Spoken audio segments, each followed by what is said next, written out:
Hello, everyone.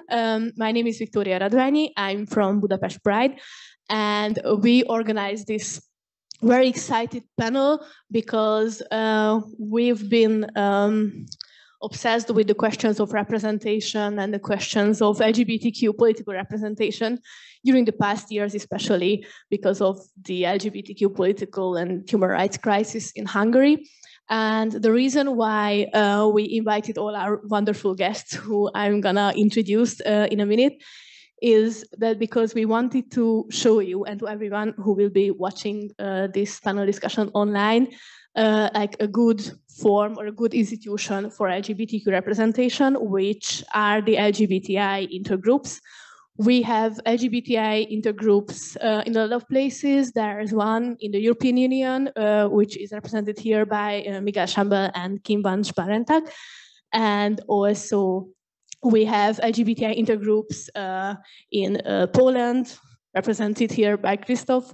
And also there are LGBTI intergroups in the United States, in the UK, and also there's something very similar in Lithuania and Northern Macedonia, and there are some other intergroups which are like being formed and discussed by politicians.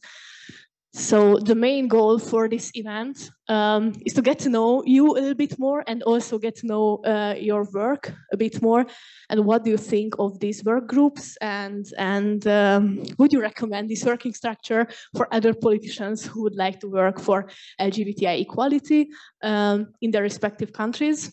So I would like to go around a little bit and ask you to introduce yourselves. And maybe I will start with you, Miguel, because the European Parliament's LGBTI intergroup was formed 25 years ago. It currently has 156 members, so it's a pretty big intergroup.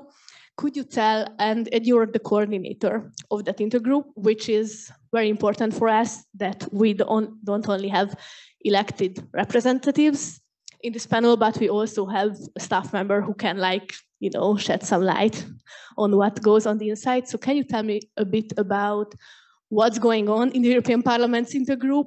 How does your day-to-day work look like? And how can voters count on you? And what can the European Parliament's intergroup do for us?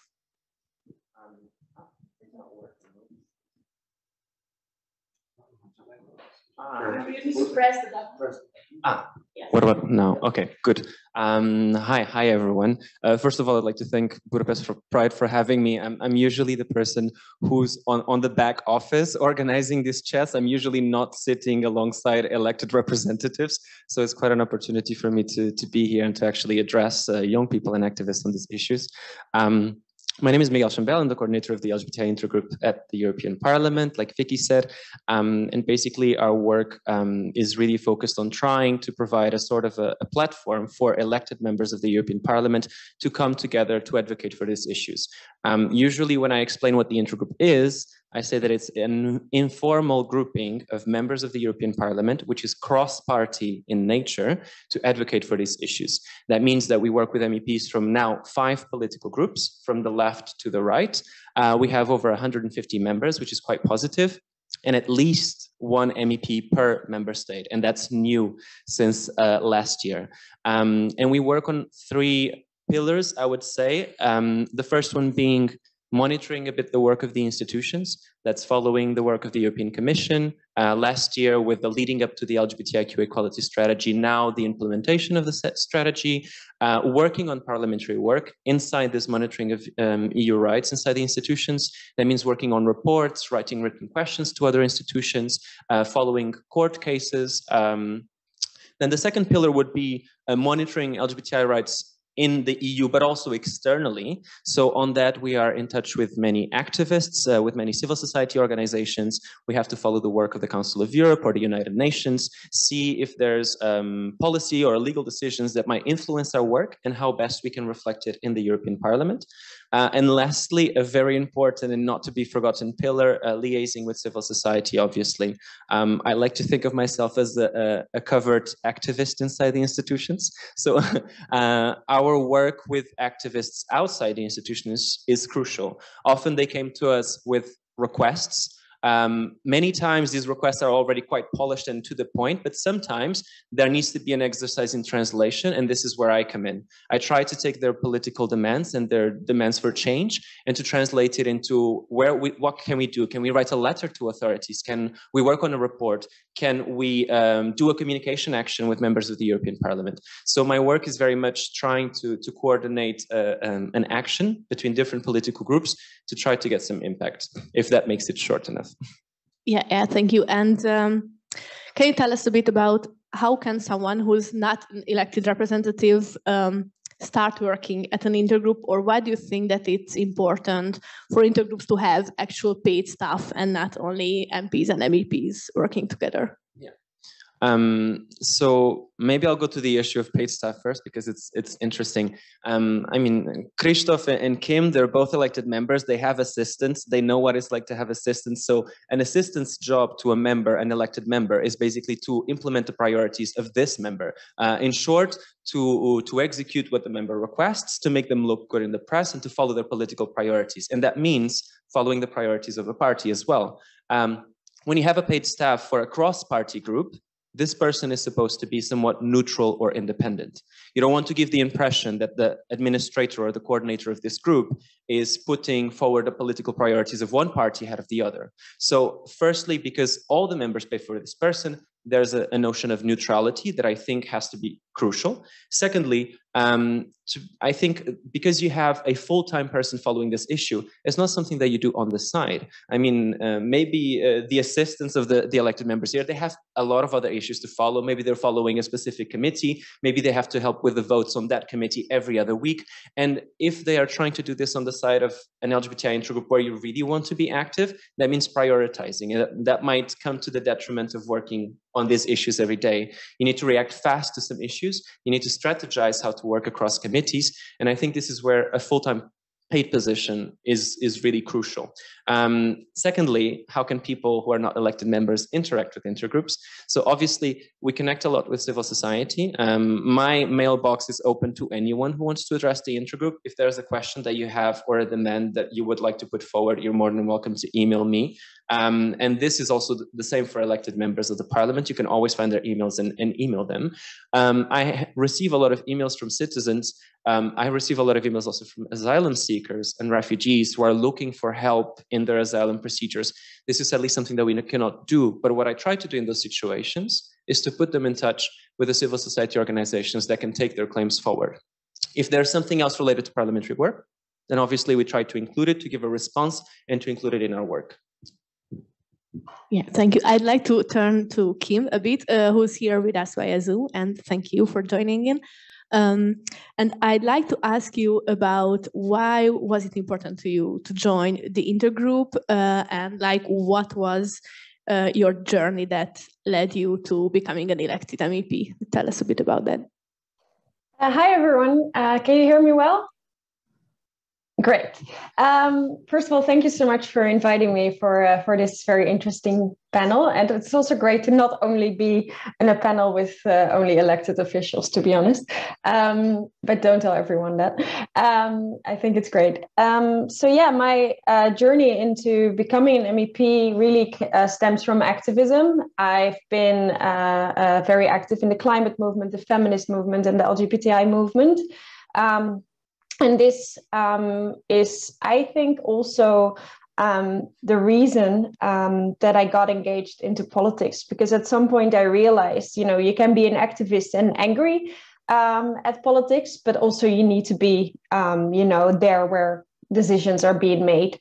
And I was also a very firm activist, pushing people, well, pushing, I mean, politely asking people to run if I thought they had the capacity to be an elected official, to represent people, and specifically, you know, people from the LGBTI community, young women.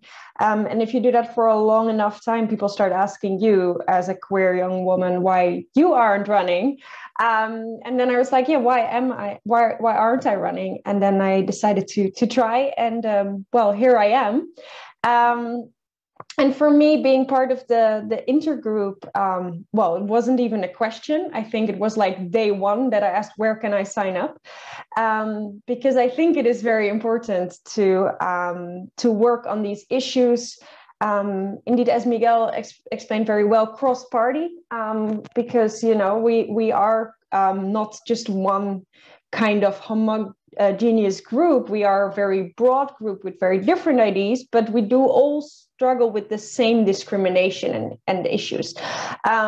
So I think that's why it's very interesting. And also, you know, I want to represent my community. So that's why I'm a member of the intergroup. And indeed, I think the work we do is very important. And it's also really helpful because, for example, when I was working on housing, you know, I try to talk with as many actors as possible from all the different, like, people working on homelessness and housing rights, etc. I was like, oh, but maybe there's also like an LGBTI issue, for example, to homelessness. And then I can get in touch with Miguel or other people from the intergroup and ask, like, hey, do you actually know activists or NGOs that are dealing with LGBTI issues in housing? And that's, you know, that makes sure that, you know, first of all, you don't forget to take it into account in your more horizontal work. And secondly, you know, you have shorter lines to get in touch with people working on the issues. Yeah, thanks. Also, if any of you want to add something to what the other panelists said, just please raise your hand and I will give the word to you. And also, if you have questions from the audience, at the end we will have a segment for questions. So just like maybe put down a note not to forget your questions and we'll circle back to those.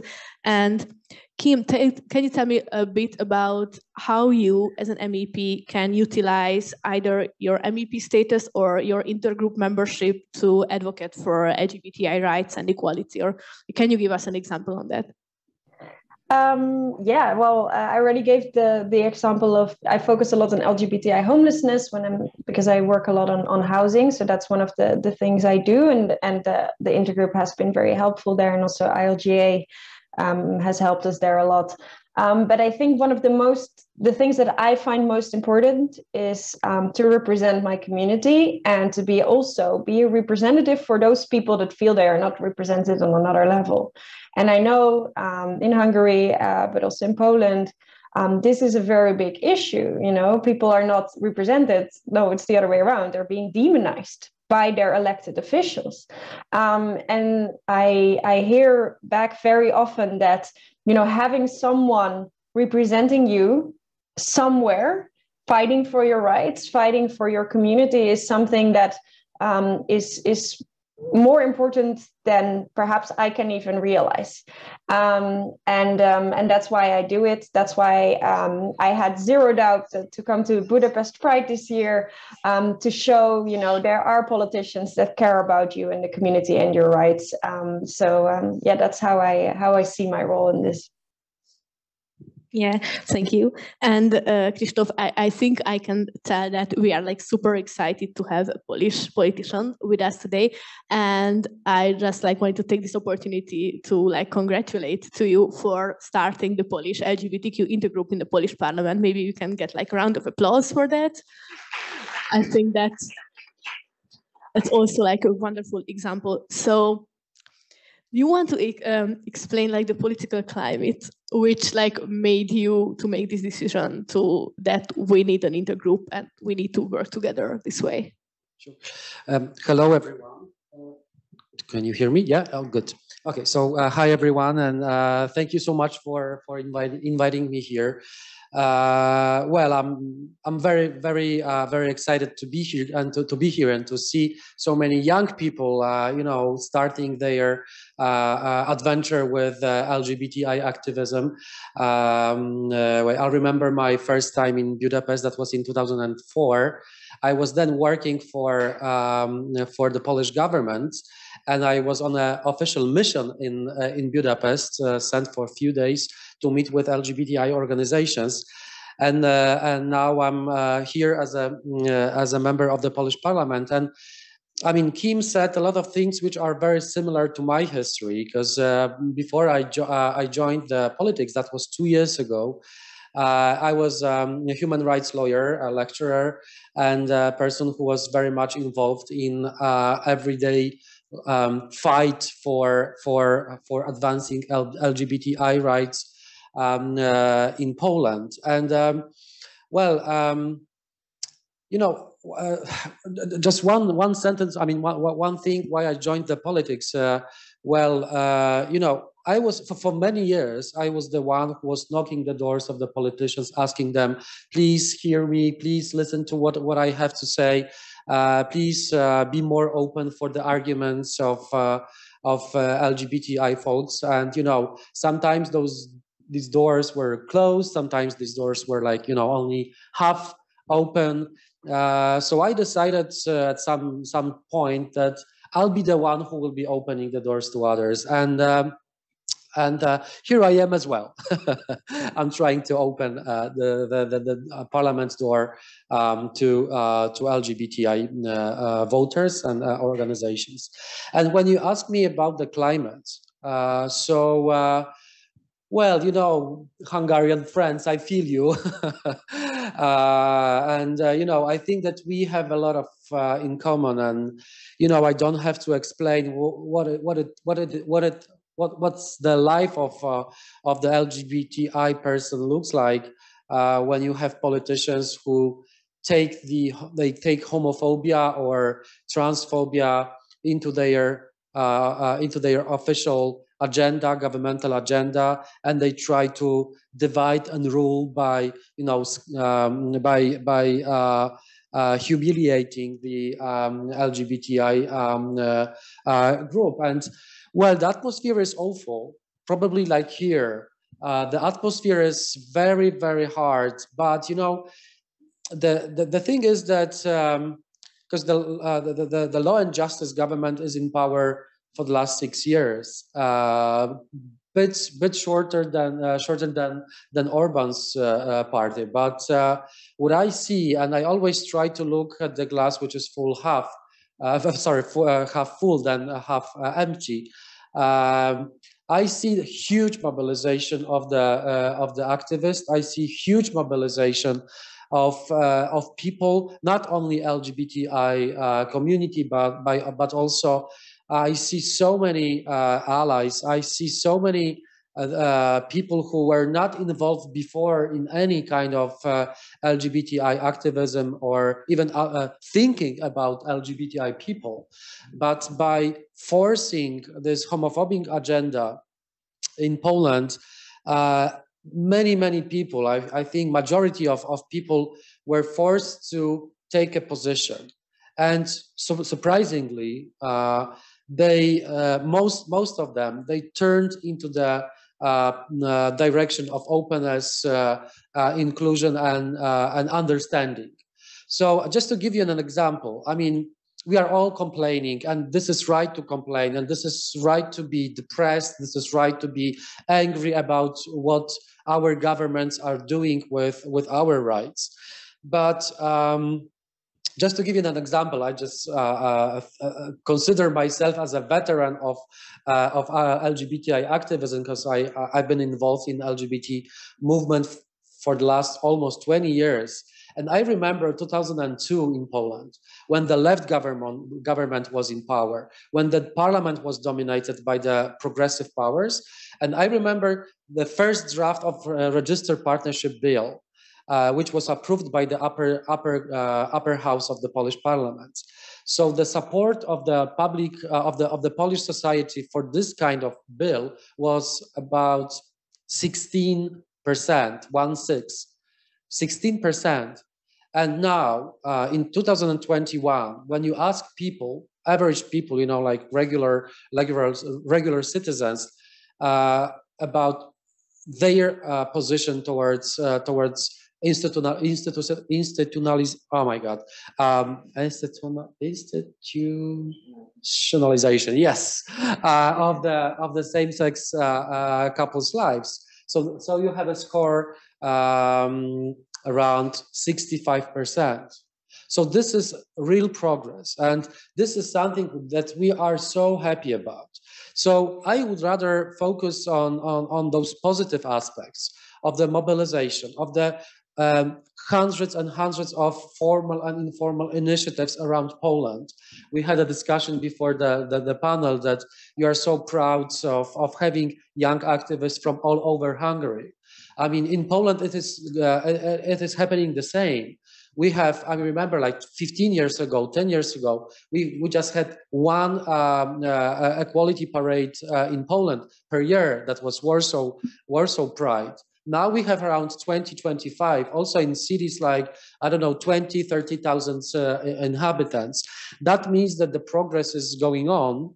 And even if you are facing such a hostile environment, if you are facing such a hostile government and public authorities, which are all against you and your rights, I think that it is still worth doing your job. It is still worth doing your work, activist work, because that brings fruits, that brings effects.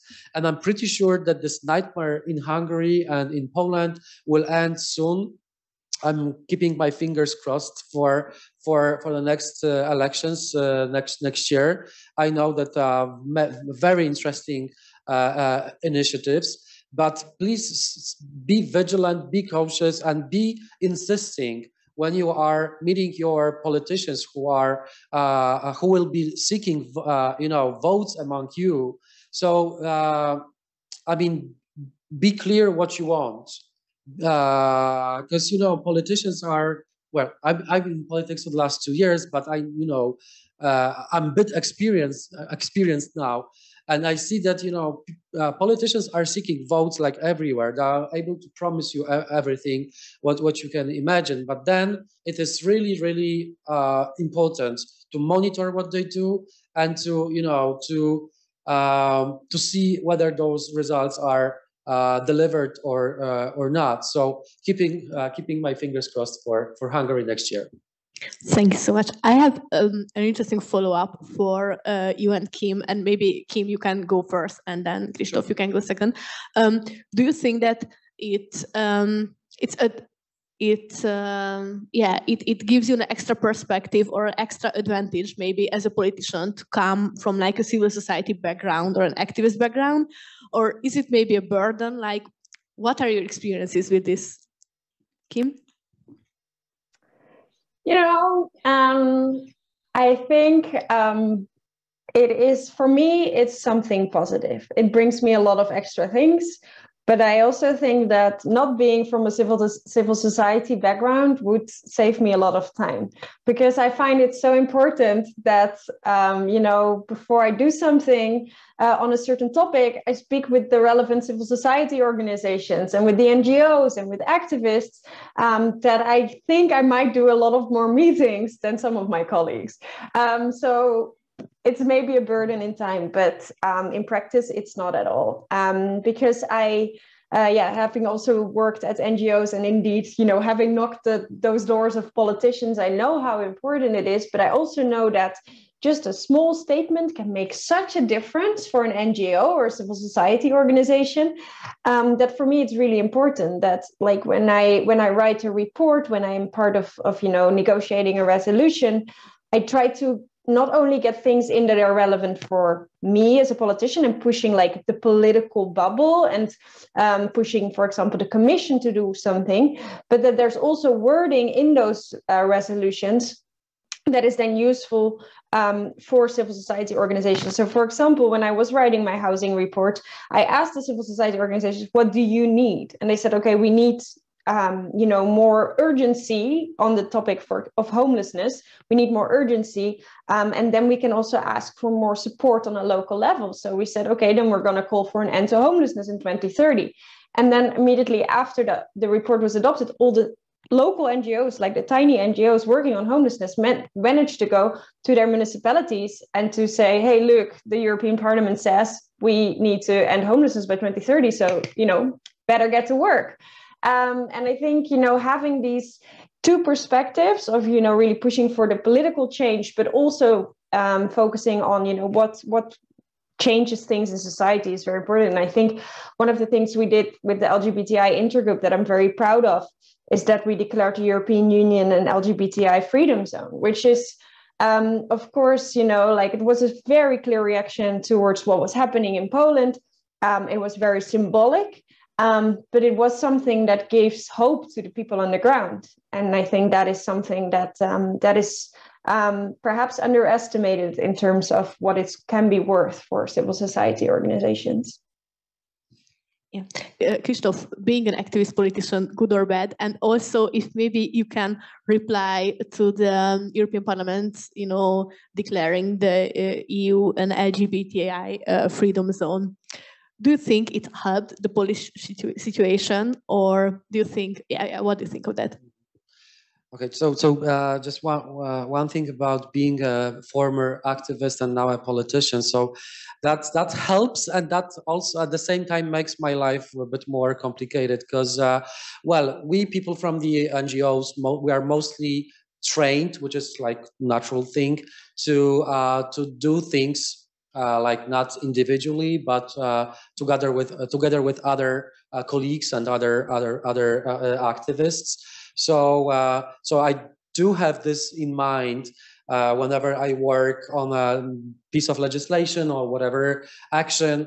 That this is not only my individual piece of work, but I try to make people participating in developing whatever thing I'm working on. So this is of course a nice thing, but it is very time consuming. And then you, as a politician, you have to decide because you've got different views, different organizations that that you invited to the parliament, and then you have to decide what's kind of which piece of what they say you are taking on board, and what will be left behind. So this is something that helps and make my life a bit more complicated. But when you ask about the resolution of the recent resolution of the European Parliament declaring European Union as a LGBT freedom zone, so that helped us a lot because like few days later, the European Parliament adopted the resolution. So I prepared together with other and with LGBTI organizations national draft resolution declaring Poland as a area of freedom for LGBTI people. And of course, it was not passed. Of course, it was not even put on the agenda of the parliament. But according to the special internal regulation, I had a chance to go on a podium and in front of the 460 members of the parliament for 1 minute. I had the chance to advocate for this kind of resolution. And like when you are, I also get back to this question, like whether it is good or not to be a LGBT politician. It is good because in a way that you are able to attract media attention. So when I took the floor and for the 60 seconds, I had this chance to advocate for the resolution. So my speech was transmitted, or how you call it, transmitted or streamed, broadcasted by almost all Polish media. So you had a chance to reach out, like not only like few hundred people. You had a chance. I had a chance to reach out, like I don't know, a few million people at the same time. Like flagging out, hello, I mean, there are gay people in Poland. They do feel discriminated against because of the existence of this horrible local resolutions on LGBTI free zones. So that attracted media attention, and thanks to this, thanks to that, we have a chance to have a dialogue with those citizens who are not interested, and they have full right to not to be interested in all issues concerning public life. But for a few seconds, they had to stop and they had to like listen to the guy who was like, you know, screaming something about LGBTI rights. So this helps a lot, and I think that this resolution was great. I mean, the resolution of the European Parliament was great. It made our government furious. It made our public radio and public television, you know, like crazy about that. But that's good, because there's nothing worse than silence. There's nothing worse than, you know, pretending that the topic does not exist. So thanks a lot for the European Parliament, Miguel and Kim. You did a great job, because, you know, you can think, oh, it's another, you know, resolution of the European Parliament. You adopt this resolution in a huge number every year, and, you know, maybe you can have this feeling from time to time that your resolutions or your decisions are, you know, not so important. No, they are important. They are very important, because then we can translate those resolutions, or translate your actions into the national actions. So thanks a lot for that. Yeah, just a quick background. I realized I asked the question, which was like really in the middle of things, but yeah, so you probably heard that a lot of regions, I think at first 2/3 of Poland declared, these citizen regions declared themselves free of LGBT ideology. And then was like a big like national action going on, and a lot of activists, a lot of politicians, and the European Parliament's reaction to that was that resolution that declared the whole European Union an LGBTI freedom zone. And that declaration was actually drafted by politicians within the intergroup, as I'm saying correctly, Sanger, yes? And yeah, that's why I wanted to ask you about, Miguel. Like, can you tell us a bit about the process? Because I think this is a very concrete example for us to see how this thing even works. Yeah, I'm good that you asked me about it, because I was on the backstage during the whole process, and it was actually very fun, because so the idea came from a member of the liberal group, Renew Europe, actually, Pierre Karlskin from France, and his team. And they thought, well, in response to this, we keep talking about LGBTI-free zones, about LGBTI-free cities. What if the whole union was an LGBTIQ freedom zone, where everyone is free to be who they are, to love who they love, to be their true selves, and to not feel afraid? And the idea at first was a bit like, how could we go about doing this?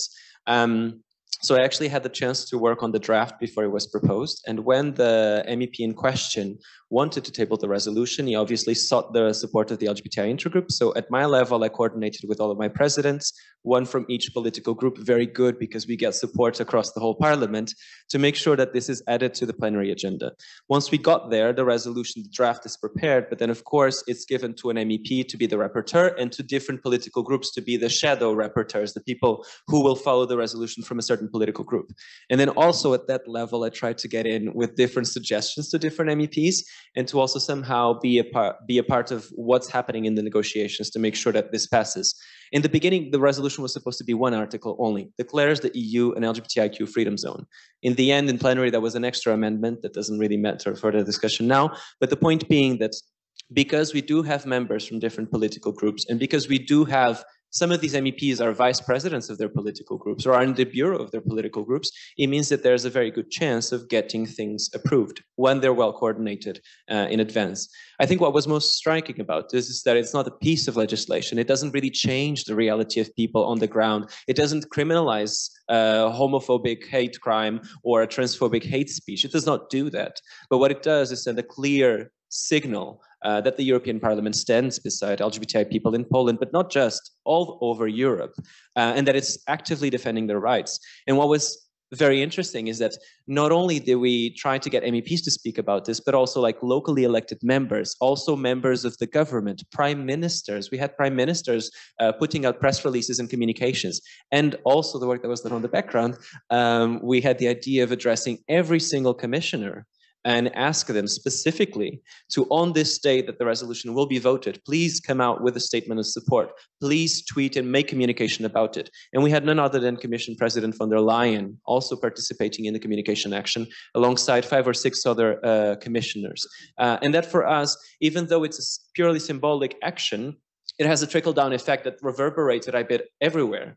And sometimes it shows that maybe the actions that can be most significant do not necessarily need to be legislative ones, even though, and I say this with complete awareness, that we can only have change if there is progressive legislation protecting the rights and the lives of LGBTI people. Obviously, we can go nowhere without that, but this is a very clear signal of how a symbolic action can be multiplied by different actors that are concerned. Shall I play the devil's advocate a little bit? So you speak very highly about the LGBT intergroup of the European Parliament having members from 5 different political groups, that you have vice presidents from each big political group that, in the intergroup. Why is it so important to include politicians from a big, array of political ideologies? Isn't it making your life so much harder? And yes, so why do you bother? Well, when someone says that they believe in human rights, what they should say, what they should mean, is that they believe in human rights undivisibly and universal. Everyone is born free in dignity and rights, and that means that you cannot be for someone's right for someone's right to a safe and healthy environment, but not to someone's right not to be assaulted in the streets and killed because they're gay. If you believe in human rights, you believe in human rights as a whole. You don't cherry pick which human rights suit you best or which will be fit most with your electorate. For me, human rights are not a party issue. They're not a domain of the left, of the Greens, of the liberals, of the socialists, or the right. For me, human rights are just a staple in a democracy. And if you do believe in human rights, then you need to engage with all the parties that want to come to the table. Naturally, I say this even though we don't have members from 2 political groups which are more to the right. But the matter of the fact is that if you do want to have change, you need parties to be engaged. And this goes from the left to the right. There are parties on the right that are more conservative than others, but at the end of the day, we are discussing human rights. If we don't defend LGBTI rights, then that means that we can also not defend the rights of Roma people, or we can also not defend the rights of people who have disabilities, or for that matter, let's not defend the rights of women, because why should we? I mean, human rights are for everyone, and that's why we need all parties coming to the table. And I don't think that it doesn't make my job harder. It just means that I have to be more diplomatic in some cases. And sometimes that means adapting the way, for instance, we propose amendments to a report, but that does not mean just making concessions point blank. It means trying to find the right language that will aggregate the biggest number of MEPs from different political groups so that they support that in a certain report, we have a specific call on the government to make a legislative change, or on the commission to adopt certain actions. And we have managed to do this, I think, in the last 14 months. We've amended 30 reports in the European Parliament with the work that was done. Obviously, and also picking on the point that Kim has mentioned, obviously always getting the input of civil society organizations, either at European or national level. So it is a job that takes time, but when it's well done and when we involve civil society, we can get very good results. And obviously this is something that then civil society organizations, when they're on the ground, they can go to the nationally elected representatives and say, look, this is the position of the European Parliament. The Parliament has called for this, and it helps them in their advocacy. So I find that it makes my job a bit challenging, and I like challenges. Yes, Kim, would you like to add something to that, or? No, I think it is exactly what I always think about it. You know, it's universal human rights, and some people say, yeah, no, I can't agree with this based on my religion, but we have all agreed on human rights, and we have not agreed on the fact that the Bible is the law. So I think, you know, we can go beyond that, and I think it also offers actually a very interesting opportunity to talk about the issues with people that you usually won't talk about it with, you know, and I mean, I get along really well with members from the LGBTI intergroup, whereas, and then we totally agree on LGBTI rights, and we perhaps don't agree on everything else, but we have a window of opportunity to start talking about it. And I think that brings us together through the intergroup, which I think is very interesting. yeah, I think that these like stories of like fruitful cooperation are really inspiring, and yeah, I think we can all hope that in Hungary we will see someday like maybe like a majority of politicians having a mandate who are up for being in coalition for LGBTQ rights. But yeah, Krzysztof, I imagine that you've put a pretty big target on your back by being an openly gay politician in Poland and also being the president of the Intergroup. So can you like tell us maybe a few examples of what can you still do while you are in opposition and you are in the minority in your parliament? Like my first thought would be that basically you don't have any wiggle room, and they are making your life very, very hard. But are there like some like achievements you can still do while being in opposition? Well, maybe I think that there are two things which should be mentioned or even underlined. I mean, visibility and representation. And I'm one out of three openly LGBT politicians in Polish Parliament. We have 460 people in the Parliament, so we are a minority within the minority, as you can imagine. And how to put it? I mean, the good thing is that all the homophobes, but also not only those who are representing the governing party, but also those who are in the opposition and who belong to the center-right party, you know, they are every day they are forced to confront with me. I mean, with a human being who is openly gay, who is saying a lot of stuff about his life, and everyone needs to face me, when they try to implement their homophobic policies into the daily life in the parliament. So that's why I think that people from or members of the LGBT community should think about becoming politicians, because of course we have a lot of allies. We have a lot of straight allies who are doing great job, but if we are not in the parliament, so the parliament will never push the equality agenda forward, because we are the ones who should be at the forefront of this fight. And that's why I think it is so much important. The representation issue is so much important, not only concerning the LGBT, but women, people with disabilities, and all the groups who face exclusion, because there is also always something more important than LGBT. There is always something more important on the agenda than women's rights. There is always something more important than talking about rights of people with disabilities. And when in this kind of discussion, there is no one from these communities. Their agenda will not be pushed forward. And when you mention, when you ask me about what can the intergroup within the Polish Parliament can do, because the intergroup consists mostly, actually, 100% of the members are people are MPs from the opposition parties. Well, there are two things that we are quite successfully trying to do.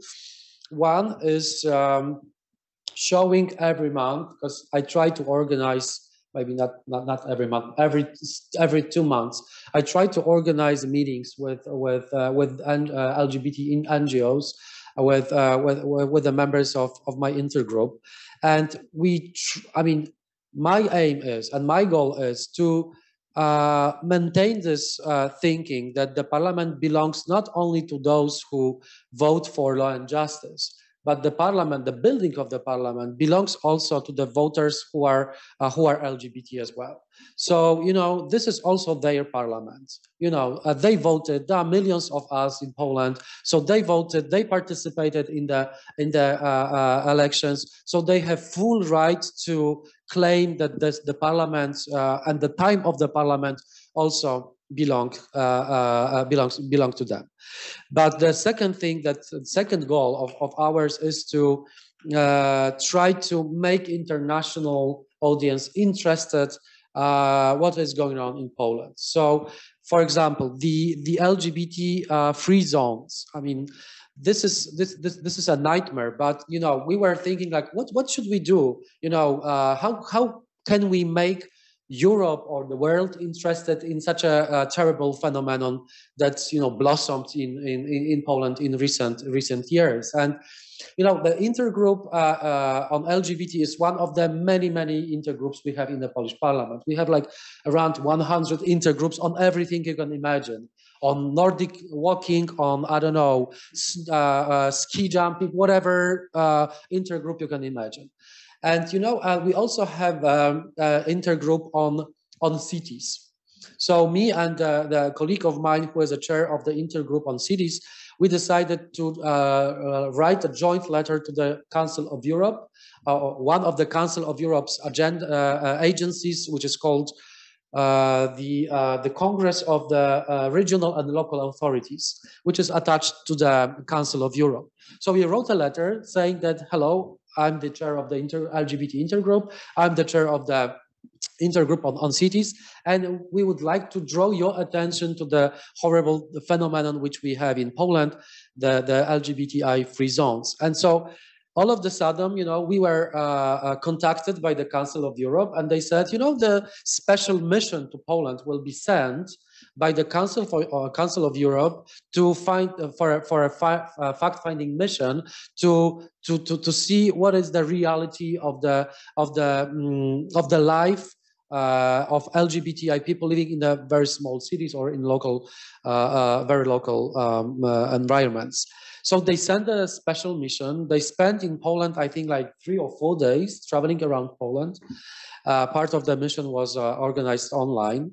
And a few months later, the Council of Europe, very respected, you know, international organization, issued a special report and special resolution condemning the LGBTI free zones in Poland. So what we were able to do, so we generated some troubles for the Polish government, because the Polish government was forced to respond to the special report of the Council of Europe. So this is one thing. The second thing was that we tried to alert, and thanks Miguel for your cooperation. So we also invited the group of MEPs to Poland. The mission was online because of the coronavirus pandemic, but you know, they also visited Poland. They met with many stakeholders. And I think that because of our joint forces, the European Parliament and the Polish intergroup or Polish MPs interested in equality issues, we were able to fuel the European debate with arguments that no money should go to those cities, European money to those cities who adopted those kind of resolutions. So you know, this is so nice to see that in recent months, many Polish regions, Polish cities, they tried to withdraw or to abolish the LGBTI free zones resolutions because of the money, because of the European Union money. So, you know, this is something you can do even without having, you know, real power and without, you know, taking the rules in your country. But, you know, when you try to join the forces in a wise way with others, so that might bring some concrete and tangible results as well. Kim? Yeah, no, I just also wanted to add a bit on, you know, what does LGBTI representation in politics means. And I think one of the good things is that there's a lot of people from the LGBTI community in politics. Then they actually see that we are people, which I think is something that's sometimes forgotten when talking about LGBTI. They're just like some scary kind of alien that doesn't exist in certain areas, according to some people.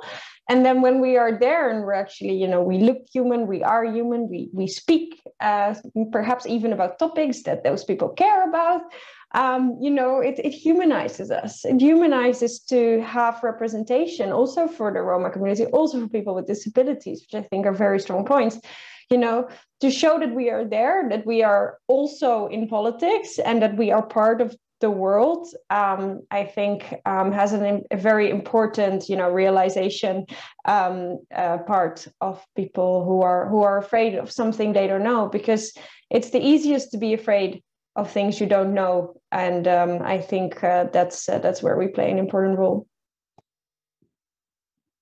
Yes, I think I can speak for like all of us that we find it like super inspiring to have like openly LGBTQ people like all around the political spectrum, and I think it is like very powerful that we have an MEP here, we have an MP, and we have a coordinator for Intergroup with us.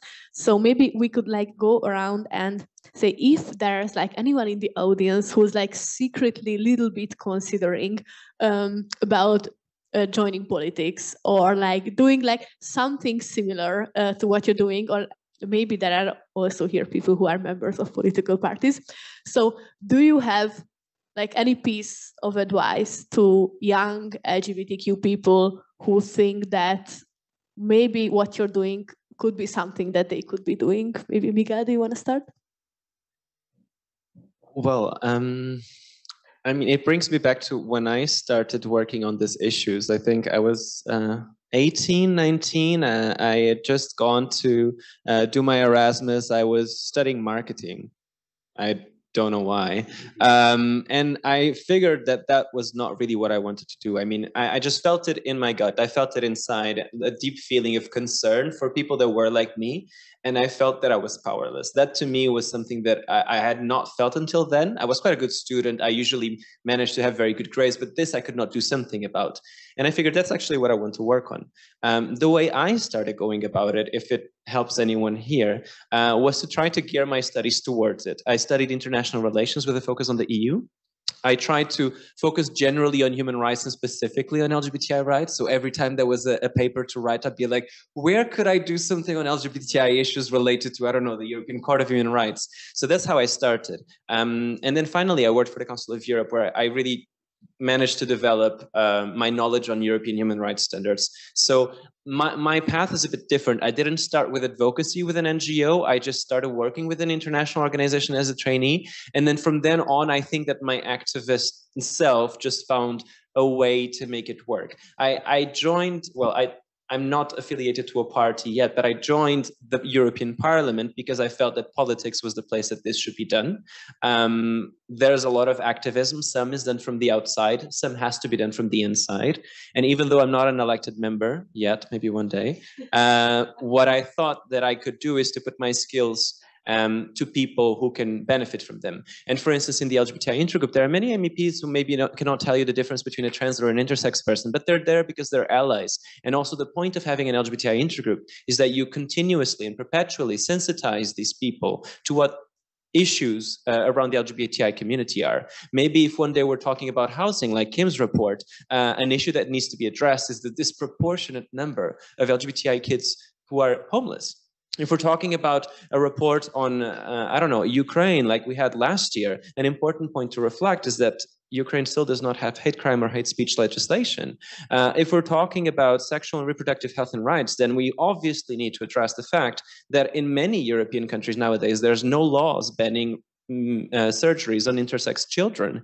I mean, it's issues that need to be talked about. And the way I found a way to get it done, to be involved in it, is by trying to work with elected members to put those issues forward. Maybe that will change, and one day I will want to be an elected member. I'm already thinking about it. Who knows? but at the moment that's not yet the case. But obviously, you can find other ways. If you joined a civil society organization, if you've joined a movement, if you've joined a university group that's advocating for these issues. I also did with Amnesty International when I was in my master's. There's many different ways to try to join a community and get your voices heard. My path is certainly not the only one, and all paths that find a sense of community and belonging are valid. So mine is just one experience among many, and I'm sure that you can find your way around it too. Kim, tips and tricks? Yes, well, what I think is very important is to not forget that me being a politician, it takes a whole team. And I think it's very important to realize that, you know, the work that Miguel, for example, does, but also my assistants, is very invaluable. And I think it's very important that you figure out what your strength is.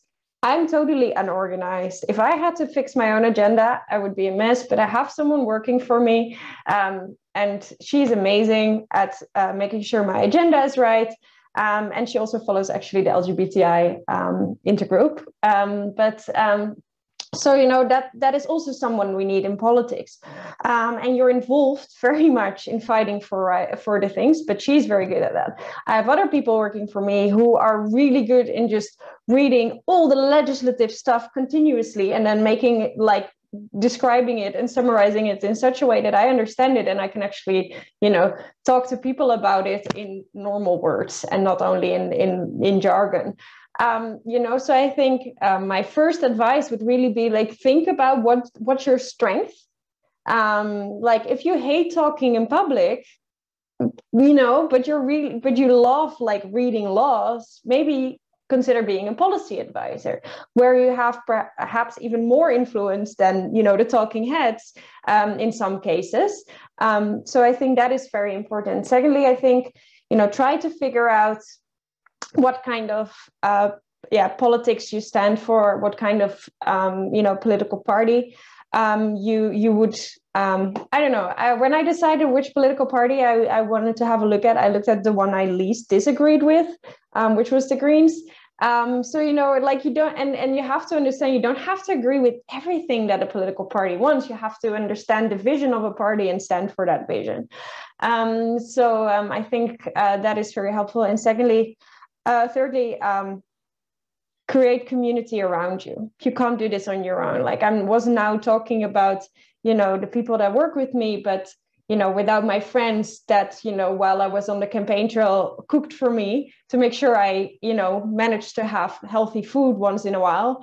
You know, without them, you won't get anywhere as well. So I think those are my 3 tips. Thank you. And Krzysztof, I was leaving you last deliberately because I think your circumstances were a bit different from Miguel's and Kim's, because Kim is from the Netherlands and Miguel, you're from Portugal. But you were in a much more hostile environment when you joined advocacy and when you joined politics, and which, like, in a lot of sense is similar to what we are experiencing now in Hungary. So what is your advice for those LGBTI people who are thinking about joining a political party or becoming advocates, in spite of all the things that are discouraging us from doing that? Well, I don't like giving advices, you know, because, like, everyone has her or his own like path of life, and, you know, and openness for new challenges. But definitely, I mean, without us in the center of politics, there will be no proper focus on our rights. So we need to be there. We need to be in the middle of discussions. We need to be in the middle of debates. We need to be there to give a proof that, you know, that our problems, our rights are in danger, and it has to be changed. Well, but maybe just few sentences about, like, my personal path of joining the politics. well, it is a very unique one because I had a very good role model in my house. You know, my life partner, he's an MEP now, and he was a member of the parliament, first openly gay in the Polish history, in the Polish parliament's history. So he paved the way, you know, for others. And you know, I had a good teacher, but everyone individually has to decide whether this environment, political environment, is a friendly one or not. It is not a friendly. Just, you know, you have to be aware that the political environment is not a friendly one. So you have to be prepared for most nasty thing you can imagine, especially in Hungary, especially in Poland, maybe less in the Netherlands or less in Spain or in the Western countries. But I can imagine also in your countries there are specific issues as well. But you know,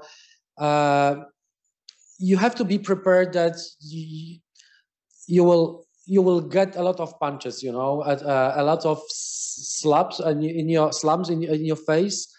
But then, I mean, it can also make you depressed. But you know, I feel depressed many times in this course of the last 2 years when I saw this, you know, homophobic speeches of the Prime Minister, of the President of the Republic, of many MPs, my colleagues actually from the same chamber. But what makes me feel proud and what makes me believing in what I do is that you know, so many people writing to me after my participation in some of the TV program or radio station, or when they see how I fight in the parliament for LGBTI rights. So I received like many emails, phone calls saying like, you give me hope, you know, I'm so proud that, you know, there's someone representing my rights, my life, and, you know, who is telling the story of my life in the parliament. So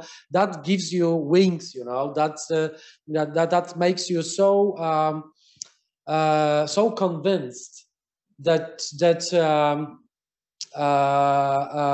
you are able to change the world, actually. Yeah. So well, I do encourage everyone who thinks that, you know, you may find yourself in politics. Of course, nothing, you know, you should not force yourself. But I mean, we LGBTI people, we were trained to be people with low self-esteem. That we always think like, no, this is not for me. This is, you know, very, you know, high-level politics. This is something which is not reachable for me. You know, I should not even think about, you know, reaching out those kind of, or reaching the most well, the highest positions in my country. No, I mean the homophobes, they do it on purpose. The homophobes, they want to keep you in closet. They want you to keep you silent.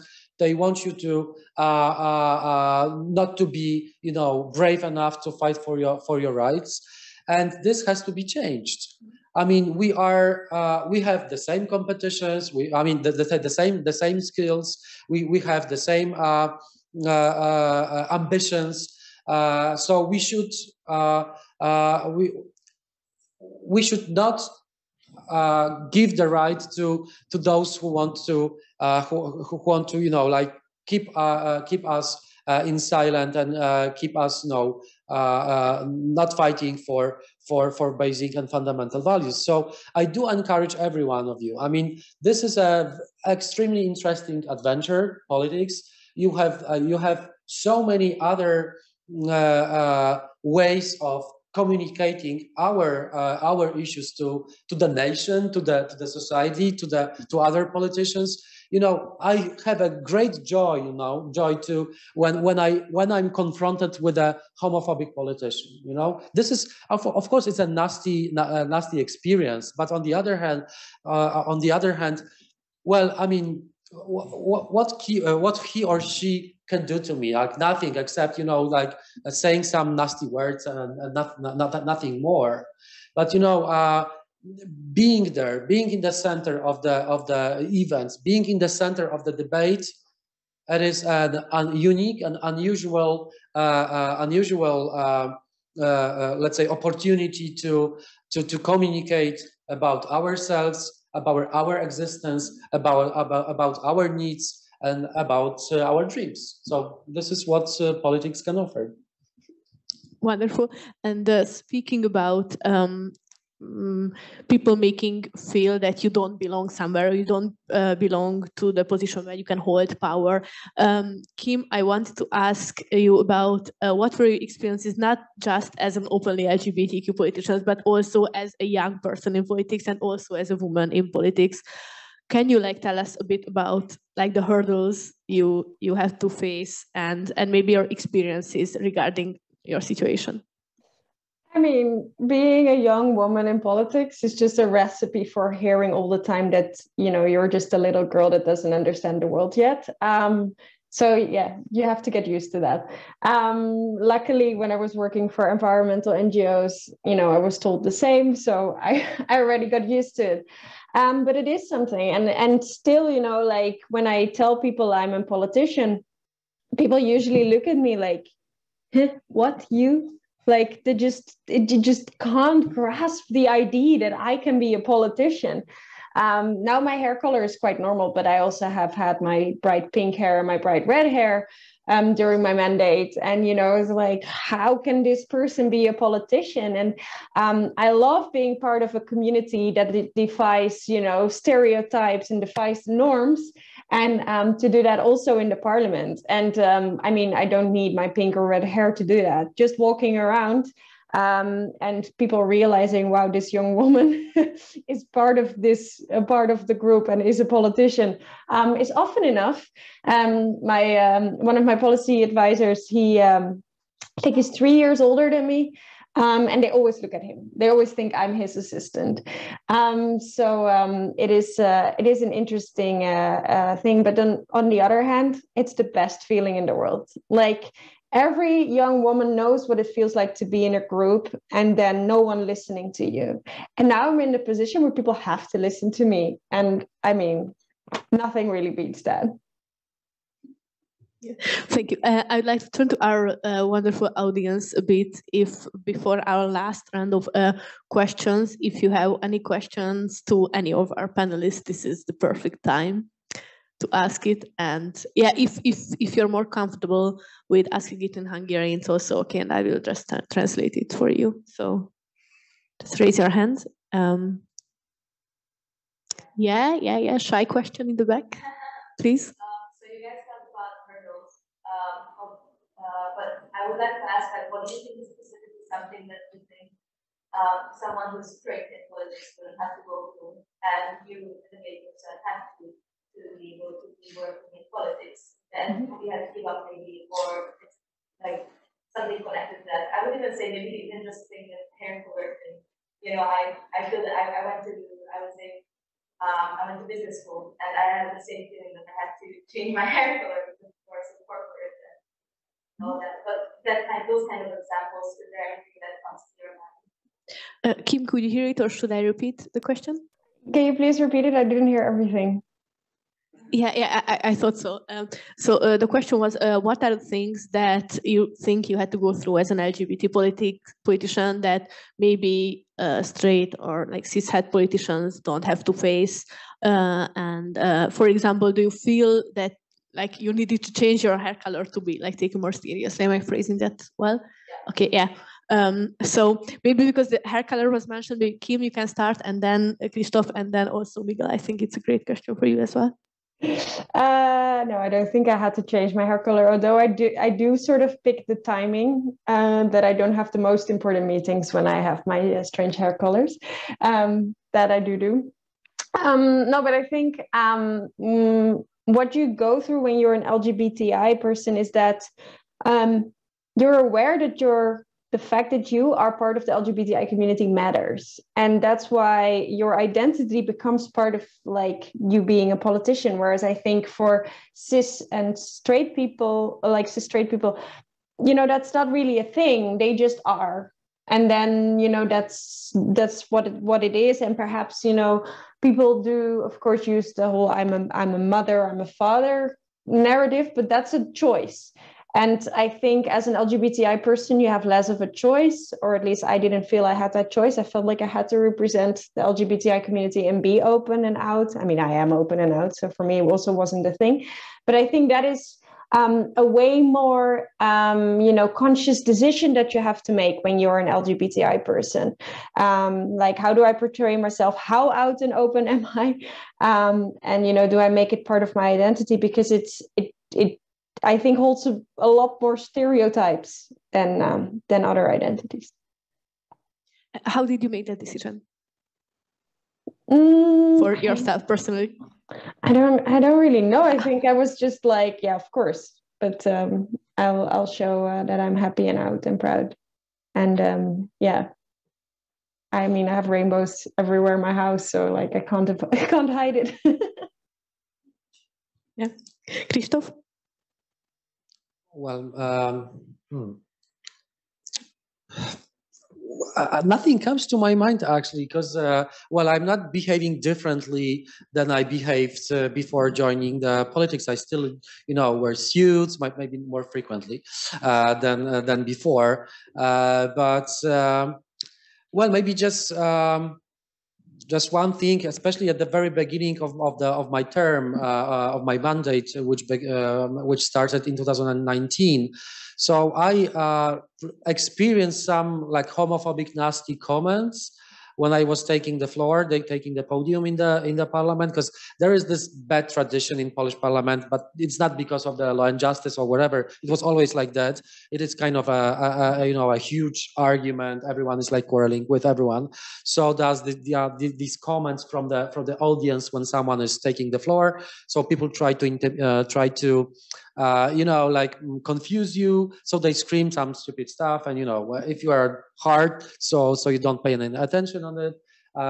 If you are like, you know, a beginner, so that might confuse you. So I remember during the first few months, they tried, especially the right side of the radical right side, they tried to confuse me with homophobic comments. Maybe not the hardest one you can imagine, but you know, still, you know, this indirect comments concerning my sexual orientation and LGBT issues. So this is something that, you know, like straight people, straight members of the parliament, they do not experience, except women, except young women. They do still face some sexist comments. So these are the things which we have in common, at least in the Polish circumstances, political circumstances. But just like Kim said, I mean, the fact that, you know, that I'm gay, the whole Poland knows that I'm gay, and you know, and the politicians, the right-wing politicians, they every day they have to confront with myself. So you know, and I see the difference. Like 10 years ago, when my partner, he was he was there in the parliament, the first openly gay member of the parliament, and he was like going through the extremely hard times.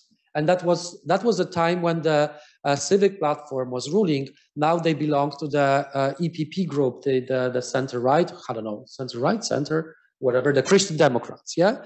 So they portrayed themselves as civilized right wing, yeah. And you know, and the hardest homophobic times, I mean, the Robert experienced was during the EPP rules. And you know, after 10 years, even those who have this homophobic agenda in their daily politics, they are not brave enough, you know, to say any nasty words like through like directly to my face. So so the times changed, but I believe that this was possible only because of people who joined the politics, who openly said, we're gay, we're queer, so let's, you know, get used to it. And you know, they lost they temper. So yeah, I mean, Well, I mean, maybe I'll just stop here. Yeah, yeah. But, how do you put up with the situation like what you mentioned when you are speaking in parliament and I don't know, the right-wing politicians are just like throwing like slurs at you? What do you do in that moment? Well, I tried not to, like pay any attention because, they want to distract you and they want to, make you, they want to make you feel once again that you have like lower self-esteem, because we gay people, I mean, most of us experience this kind of behavior when someone wants to make you feel uncomfortable. So they refer to your sexual orientation, and then you feel like, intimidated. So the good advice is not to pay any attention. They just wait for your for this kind of situation that you lose your comfort. Well, I'm an advocate. I do have an experience in public speeches. This is something which I got used to it in the courtroom, but maybe not in this kind of scale. But still. Good advice. I mean, don't pay any attention, so that they will stop after they see that it doesn't work. And Miguel, it seems in a lot of times that this like Brussels bubble is like super accepting and everybody is like really, really, really educated on LGBTQ issues, but I'm sure that is not always the case. So do you have like any experiences or stories that you think wouldn't happen or would have happened differently if you were not an LGBT person? How the Polish MEPs behave towards you? For example. I don't think they cross me so much in the hall. Like I usually go to my office, and I don't leave too much. No, but I mean, I think in that sense I was always like a bit privileged. I don't feel like I had to change much about who I am or how I look or how I act in the way that in my workplace. Number one, because I've kind of worked on LGBT issues for a long time. So if people criticize me because my nails are painted, I'm going to scream out discrimination, and that's not going to look good for them. And secondly, I think I struggled a lot with the fact that I was gay when I was young, and it came to a point where I really accepted it. So like I think that as a man already, men take so much space in the workplace, in public life, to the detriment of like a lot of women as well already. But I felt that also, like, I always have this side that I need to explore some femininity. So sometimes I would decide, okay, today I will paint my nails. Tomorrow I will like use eyeliner. The next day I will wear this really flower shirt. And whoever has a problem with it, they can suck it up.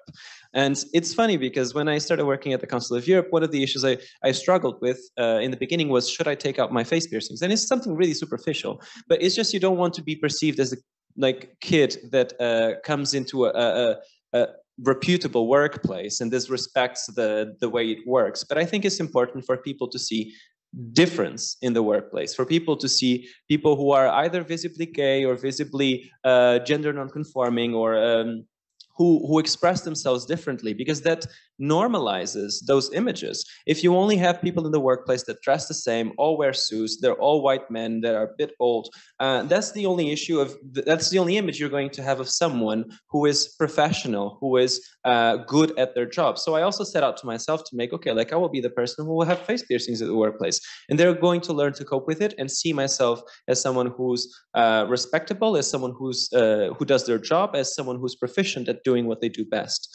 And I think it's also kind of an exercise in sensitization, you know, like over time, people learn to respect you for what you say and not for how you look. But I mean, frankly, I don't think I've ever had any issues because, I mean, working on LGBTI issues, mostly people will just say, hey, I love your nail color. And that's usually not the anti-comments that you'd expect. Let's go shopping afterwards. Yes. But can I add one more thing? Sure, go ahead. What I think is also what I notice a lot is that especially young MEPs are very often part of the queer community, and I think that is because you have to be quite sure about like who you are, like about your identity before you can perhaps enter into politics. I mean, it's not a prerequisite, but I think it really helps to, you know, have an idea of who you are and what you stand for. And that is something like from a very young age, we have to, like, society forces us to doubt about it, to think about it. Who am I? am I part of the norm or not? What do I feel about it? How out am I? How much norm defying am I? That's a question we struggle with from a young age. And I think that is something that gives us, I don't know, something that brings us into politics at a younger age, perhaps, than cis straight people. So I think that's kind of cool of us. Do you have any other questions, dear audience? We have a few minutes left, so grab this opportunity if there's something you're curious about and we haven't talked about it. Or just like a general comment to the topic, maybe there's something you'd like to share. Oh, everyone's so shy. I can see it in your eyes. Yeah, sure, go ahead. I think about how I... Oh, maybe I can give you my mic, so Kim will be able to hear you. Thank you. How a young LGBT people can go to politics when they are open. To go to politics is don't means only that she or he wants to do for everybody to be better, but also they have the voters as supporters. And in the reality, I think Hungary and perhaps also in Poland is not ready enough for vote open gay people. What do you think? Can I? Yeah, okay. Well, I wouldn't agree that Hungary or Poland are not ready to vote for an openly gay candidate for a politician. Well, just to give you another example, and this is not that I'm like so proud of it, but I belong to the Social Democrats. We have 50 members in the parliament. We are the third biggest political group. So me being an openly gay candidate to the Polish parliament, I got the second biggest score on number of votes out of the 50 MPs who got into the parliament. I got 45,000 votes, which is like for Poland, this is like a lot. So so I wouldn't say that Poland or Hungary, that those countries are not ready. Well, this is only a matter of a political narrative you use to get votes. I mean, you cannot only, this is my experience, you cannot only be a gay candidate. You know, being gay is not I mean, it is a part of the political agenda, that's for sure, but it is good to have, like, you know, some other, you know, let's say points in your agenda you can employ. On the other hand, I can imagine like being only gay and having only a gay agenda is also okay. But well, but you ask a very important question concerning young people.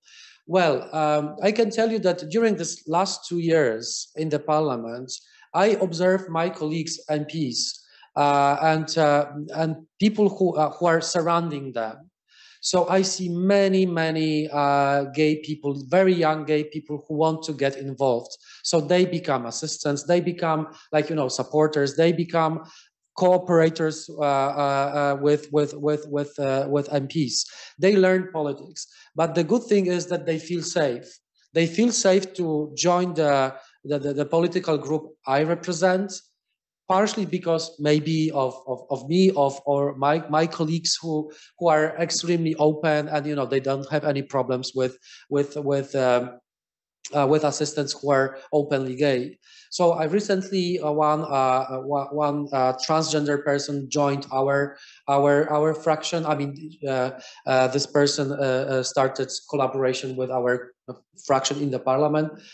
So he's an employee now.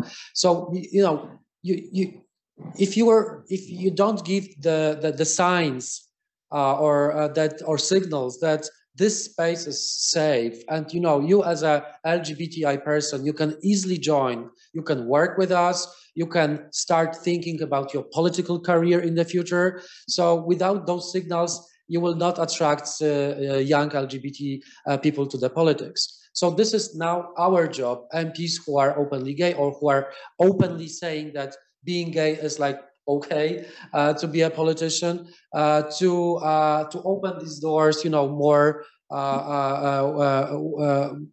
more widely to those who are thinking about becoming politicians.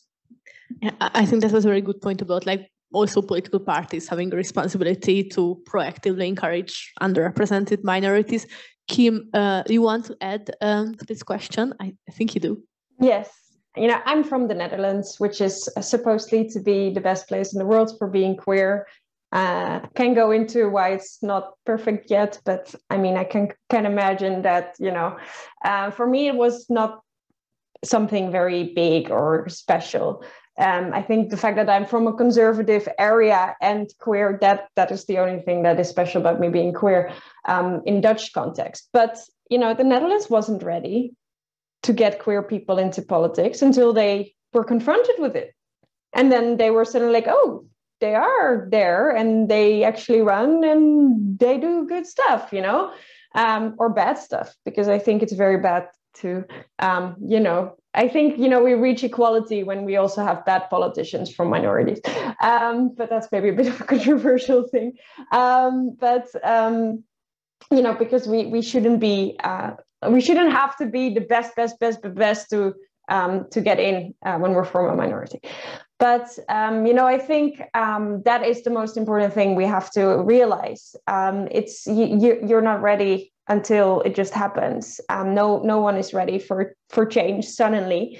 It's something that happens gradually, but it is also something that, just has to be pushed.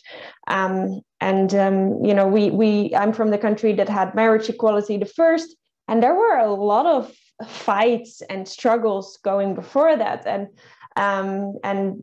Before we got there, we weren't ready at all. And I think this is a narrative that we hear all the time from people.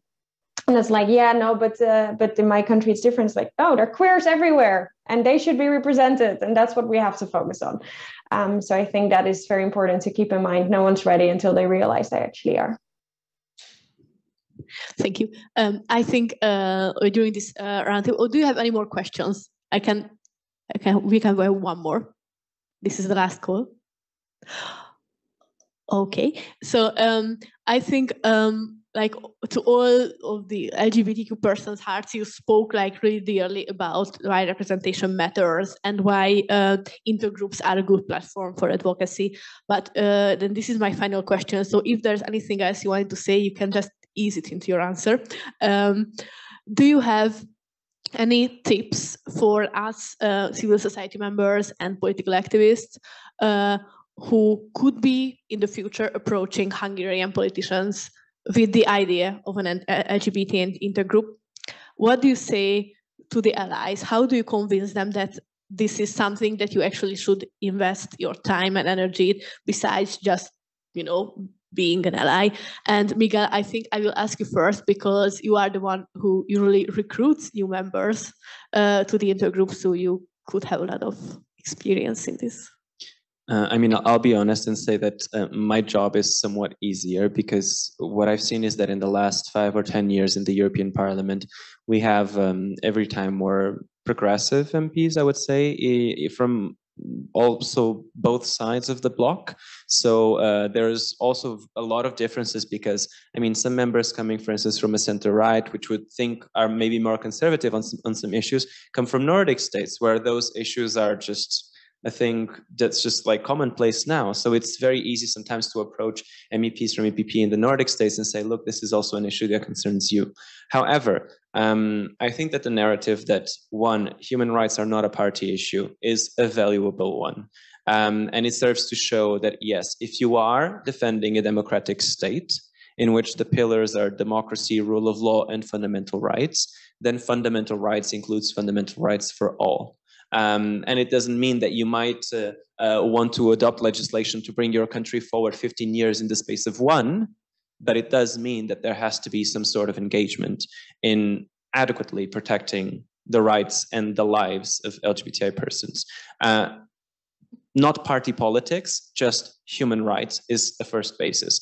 And secondly, I mean, I think that nowadays, and I might be mistaken, but most people will know someone, a relative, a neighbor, a friend, an acquaintance that is LGBTI. If they don't, they're probably not looking well enough, or maybe it just serves to show that the context in which we're living is one in which people live repressed lives because they cannot be open.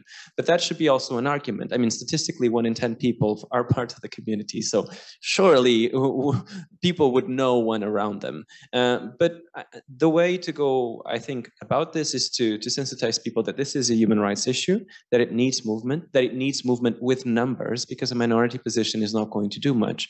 And I think that that should appeal not just to the socialists, to the Greens, to the left, but also to the liberals, because it's in their DNA, and also to some people in the right that might be even conservative, but progressive on those issues. My grandparents are Catholic churchgoers. A lot of people in Portugal are Catholic, and it's a country that has seen that progress as well. And when people say, okay, I mean, maybe we're not quite there yet, social acceptance is not that much, do we really want to go for a law? I mean, progress comes in different ways. Sometimes the social acceptance is much higher than the legislative context, and it's actually the society that's calling for laws to be adopted. And sometimes it's the other way around. It's the government and the parties in government that want to take a progressive step. And by taking that step, they open up a debate, and then societal acceptance comes up. So, I mean, it's not always the same progress. There are different things to play at hand here, but I think maybe those are already some tips. Thank you. Krzysztof, you want to go ahead? Well, I mean, I fully agree with what Miguel said, but I would just add one very pragmatic and very practical advice. So when you approach your politicians or candidate for MPs, because next year you've got your elections, right? So, well, I mean, the best argument when dialoguing with the politicians is that LGBTI people are voters. I mean, the LGBT community equal votes, you know, and each politician always desperately is looking for votes, because to maintain their seats. So, you know, when you confront, you know, the candidates next year with numbers, and, you know, with the pressure that, you know, I mean, we demand that and this and that. We are, you know, there are hundreds of thousands of LGBTI people in Hungary. So, you know, we are a concrete political force. So we can vote or not. So, I mean, this is kind of blackmail, you know, but still, well, still it works, you know. And can we quote you? Yeah. I mean, you can quote me, but I mean, you also have to employ very practical and pragmatic agenda, you know. And I know that even the Hungarian and Polish politics are so homophobic now, and you passed this terrible law a few months ago. So I'm pretty sure that the trends are similar to Polish ones, that the Hungarian society is becoming more and more open, like in Poland. So this is contrary to the governmental agenda. So votes of LGBTI folks and allies, this is something which matters always to for the politicians who want to be portrayed as open, as progressive, as tolerant. Thank you. Kim, closing thoughts? Yeah, I think indeed, like if you really want to set up an intergroup, perhaps one of the things, of course, you also have is this system of pledges. I don't know if it's common in Hungary, perhaps. It's quite common in the European context and also in the Netherlands, where you pledge while you're running, yes, I will fight for the rights of LGBTI people. And I think that is a very important first step, that because then you already know who will fight for your rights, and then I think you can take that further. So I think that would be sort of an advice. What I think is extremely important, and I can't see everyone who's sitting in the room, but I hope it looks like I'm talking to you now, because what is super important to remember is that politicians don't do anything when no one's talking about it, because we are representing what is happening in the world, and we don't come up with everything ourselves, definitely not. So don't underestimate how important it is to have critical mass. Don't underestimate how important it is to let your voice be heard and continue. Although you have the feeling like this is the 100th time I'm going in the Pride March and I'm saying the same things and nothing is happening, because as soon as more people start talking about it, then it becomes a topic for politicians. And as was just said, like, indeed, it's also a part of the voters, but it also has to become a part of the narrative that is important. And when you look at the recent opinion polls that were done in Hungary, where actually the support for the LGBTI community amongst the people is actually quite okay, then I think you actually, with pushing that narrative, like, okay, we are all fine with queer people, let's also have politics that represents that, is something that's very powerful. Thank you so much. And I can say, probably definitely in the name of Budapest Pride, but probably in the name of our audience, that we are very thankful that you were here with us together. You provided us with much needed encouragement and a lot of enthusiasm and heartwarming stories, and also a lot of practical advice. So I'm eternally grateful, and I hope that you also had a great time. And thank you, Kim, for joining in from online, and also thank you for the both of you to travel here for this panel. We are greatly appreciative of this, and maybe we can give a round of applause to our panelists.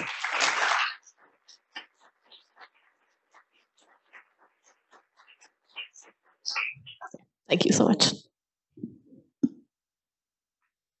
Thank you for the great moderation.